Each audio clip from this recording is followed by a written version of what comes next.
AI 발생 지역에서 생산된 달걀이 제주에 몰래 반입돼 대량으로 유통됐습니다. 차단 방역에 구멍이 뚫리면서 청정 지역 사수에 비상이 걸렸습니다. 공사장에서 임시 발판이 무너져 인부 3명이 다쳤습니다. 공사를 빨리 끝내려고 안전장치를 제거했던 것으로 드러났습니다. 해경파출소장이 의무경찰에게 자녀의 숙제를 대신시키는 등 갑질을 해 징계를 받았습니다. 법원도 징계가 정당하다고 판결했습니다. 대규모 개발 사업을 둘러싼 논란이 끊이지 않고 있는 가운데 난개발을 막기 위한 과제를 짚어봤습니다. 여러분 안녕하십니까? 뉴스데스크 제주입니다. 고병원성 조류독감 AI가 전국으로 확산되면서 사실상 마지막 남은 청정지역인 제주도가 차단 방역에 안간힘을 쓰고 있는데요. AI 발생 지역에서 생산된 달걀이 대량으로 반입돼 방역에 구멍이 뚫린 것으로 드러났습니다. 이소연 기자의 보도입니다. 제주 해상물류의 관문인 제주항. 반입 금지 지역에서 온 닭과 오리고기 등이 있는지 화물차를 꼼꼼히 확인합니다. 제주항에 배치된 단속 인력은 16명. 하지만 날마다 선박 10여 척에서 내리는 화물차 300여 대를 모두 확인하기는 사실상 불가능합니다. 물량이 엄청나게 많기 때문에 그 안에 전부 다 차를 있는 짐을 다 퍼서 확인하지 않는 이상 모든 걸 확인하기 쉽지는 않거든요. 사실상 단속이 어렵다 보니 사전 신고 없이 몰래 달걀과 닭고기를 반입하는 일이 발생했습니다. 지난해 11월 말에는 도내 한 식자재 업체가 AI 발생 지역인 인천에서 달걀 5만 개를 반입해 마트와 식당 등 25곳으로 유통시켰습니다. 제주시가 곧바로 회수에 나섰지만 13,000여 개는 이미 판매됐습니다. 지난달에는 전남과 충남에서 닭고기 7,000마리분과 달걀 3,000개를 반입하다 적발되기도 했습니다. 다른 데서 그 소량의 그걸 이제 싣고 오면 그 많죠 아이가 막 전국에 다 있으니까. 제주 지역에서도 달걀 값이 20% 이상 올랐고 도내 업체에서 공급을 받기도 어렵다 보니 몰래 반입하는 사례가 끊이지 않고 있는 겁니다. 그 플러스다가 육지계란이 막혀버렸죠. 막혀버리니까 이제 그래도 어떻게든 가져와야 자기가 공급을 자기 거래처에 하겠으니까. AI가 장기화될 경우 불법 반입은 더 늘어날 것으로 보여 청정지대가 무너질 수 있다는 우려도 높아지고 있습니다. MBC 뉴스 이소연입니다. 원희룡 제주도지사가 내일 새누리당을 탈당합니다. 원희룡 지사는 내일 오전 국회에서 기자회견을 열어 새누리당 탈당을 선언하고 가칭 개혁보수신당에 합류할 예정입니다. 원 지사는 또 내일 오후에 뜻을 같이 하는 새누리당 소속 도의원들과 함께 제주도청에서 탈당에 대한 입장을 밝힐 계획입니다. 신축 건물 공사장에서 임시로 설치한 발판이 무너지면서 인부 3명이 추락해 크게 다쳤습니다. 공사를 빨리 끝내기 위해 발판의 고정장치를 제거했는데 안전불감증이 사고의 원인이었습니다. 김항섭 기자의 보도입니다. 신축 건물 외벽에 설치된 임시 발판이 벽면에서 뜯겨 나간 듯 주저앉았습니다. 사고가 발생한 건 오늘 오전 9시 45분쯤. 청소년 수련원 공사 현장의 임시 발판이 갑자기 옆으로 쓰러진 겁니다. 벽과 연결돼 있던 철근이 끊어지면서 길이 50m가량의 발판이 완전히 무너져 내렸습니다. 이 사고로 발판 위에서 작업을 하던 인부 66살 황모 씨 등 3명이 7m 아래로 떨어져 크게 다쳤습니다. 갑자기 순간적으로 비가 무너져 버리니까 다 엿가락처럼 다 휘었어요. 어쩔 도리가 없어. 사람이 붕 떠버리니까. 공사 현장 바로 뒤쪽은 낭떠러지지만 추락사고를 막을 안전망도 없는 상황. 인부들이 공사를 빨리 끝내기 위해 건물과 발판이 연결된 철근을 자른 것이 화근이 됐습니다. 흔적이 보이잖아요, 흔적이. 근데 이제 작업하시는 분들이 날랐다는 거죠. 작업에 편히 있습니다. 이걸 내일 철거해요. 경찰은 정확한 사고 원인과 함께 공사 관계자들을 상대로 안전수칙 준수 여부를 조사하고 있습니다. MBC 뉴스 김항섭입니다. 경찰은 다른 조직에 비해 상명하복에 따른 위계 질서가 뚜렷한데요. 섬지역 해경파출소장이 부하 직원과 의경에게 이른바 갑질을 했다는 이유로 징계를 받았고 법원도 징계가 정당하다고 판결했습니다. 박주연 기자입니다.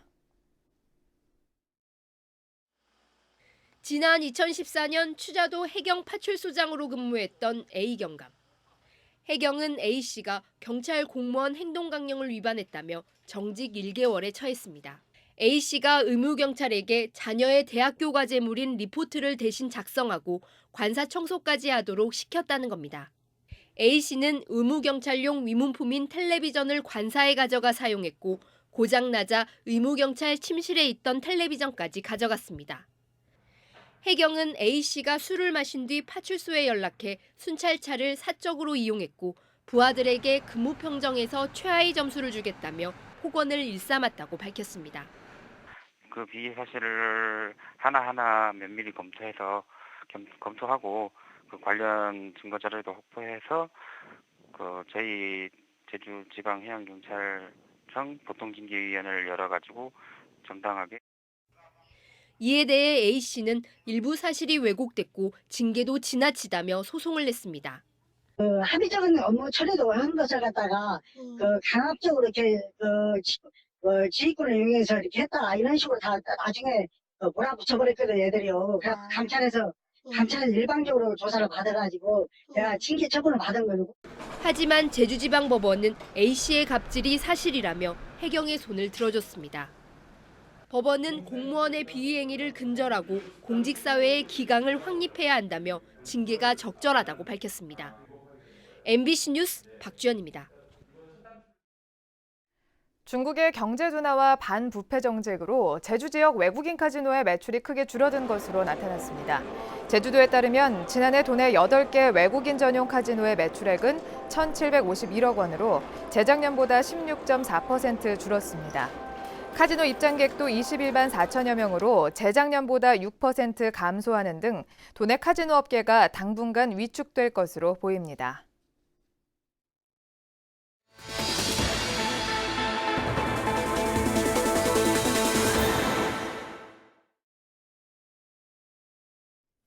신년기획 두 번째 순서입니다.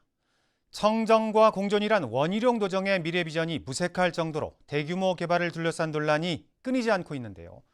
난개발을 막기 위한 과제들을 현재훈 기자가 짚어봤습니다. 올 하반기 1단계 개장을 앞두고 있는 제주 신화역사공원. 울창한 곶자왈에 들어서 난개발 사례로 꼽히고 있습니다.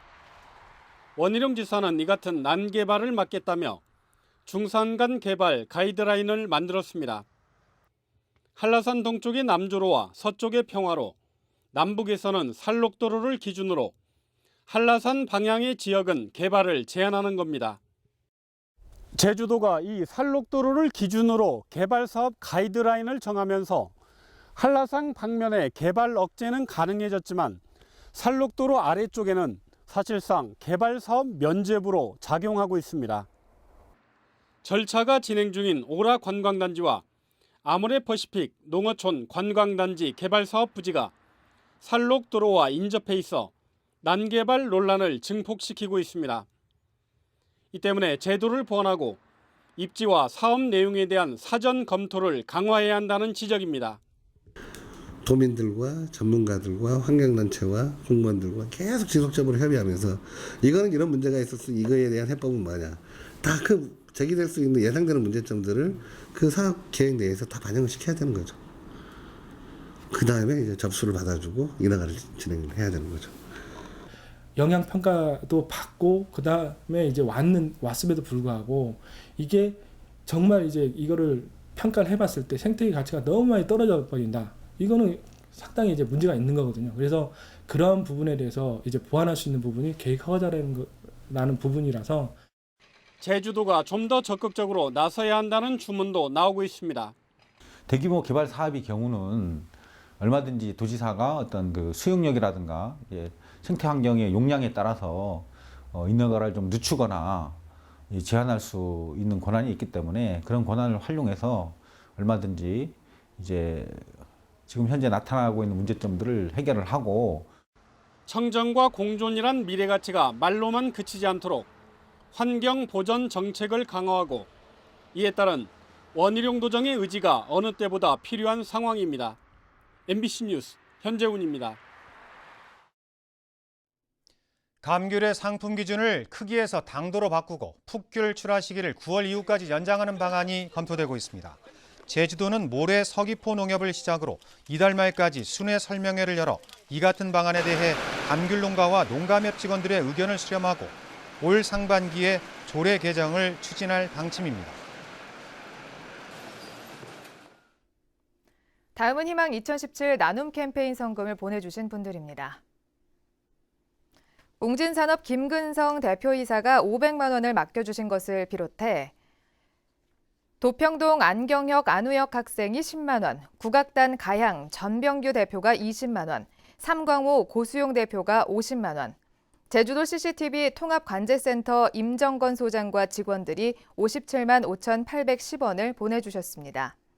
성금을 맡기실 분들은 이달 말까지 제주 MBC 경영심의부로 문의하시거나 제주은행이나 농협계좌를 통해 보내주시면 됩니다. 성금 보내주신 여러분 고맙습니다. 국민의당 제주도당은 오늘 신년 담배식을 열어 올해 대선에서 필승을 다짐하고 현재 2,000명인 당원을 대선 때까지 10,000명으로 늘리겠다고 밝혔습니다. 장성철 위원장은 제주 사회의 발전을 막는 패거리 정치가 여전하다며 시시비비를 가리고 합리적인 대안을 제시하는 정치 세력으로 거듭나겠다고 밝혔습니다. 제주 서부경찰서는 대형 매장에서 귀금속을 훔친 혐의로 베트남 여성 52살 A씨를 입건해 조사하고 있습니다. A씨는 지난해 2월 제주시 노영동의 대형마트 내 귀금속점에서 물건을 구경하는 척하면서 20만 원어치의 귀금속을 훔친 혐의를 받고 있습니다. A씨는 제주에 사는 딸을 만나러 10달 만에 돌아와 귀금속점을 방문했다 붙잡혔습니다. 현직 조합장이 선거법 위반으로 당선 무효형이 확정된 김농 농협 조합장 재선거가 오는 24일 실시됩니다. 제주시 선관위는 내일 입후보 안내 설명회를 연 뒤 오는 9일부터 10일까지 이틀 동안 후보자 등록을 받을 예정입니다. 선거운동은 오는 11일부터 23일까지 후보자 본인만 명함을 나눠주거나 전화나 문자 메시지 등을 이용하는 방법으로 할 수 있습니다. 지난해 여행객들이 면세 범위를 초과해 물품을 반입하려다 적발된 사례가 급증했습니다. 제주세관은 지난해 면세 범위를 초과해 유치된 물품은 1,219건으로 재작년보다 10% 늘어 사상 최대치를 기록했다고 밝혔습니다. 품목별로는 담배가 564건으로 가장 많았고 술과 화장품, 시계 순이었습니다. 제주 지역 아파트 청약 경쟁률이 전국 평균보다 훨씬 높은 것으로 나타났습니다. 금융결제원에 따르면 지난해 11월 이후 도내 아파트 청약 평균 경쟁률은 68대 1로 전국 평균 8.9대 1보다 7배 이상 높았습니다. 이는 제주가 분양권 전매를 금지한 부동산 대책에서 제외된 데다 노후한 아파트가 많아 새 아파트에 대한 수요가 많기 때문인 것으로 분석됐습니다.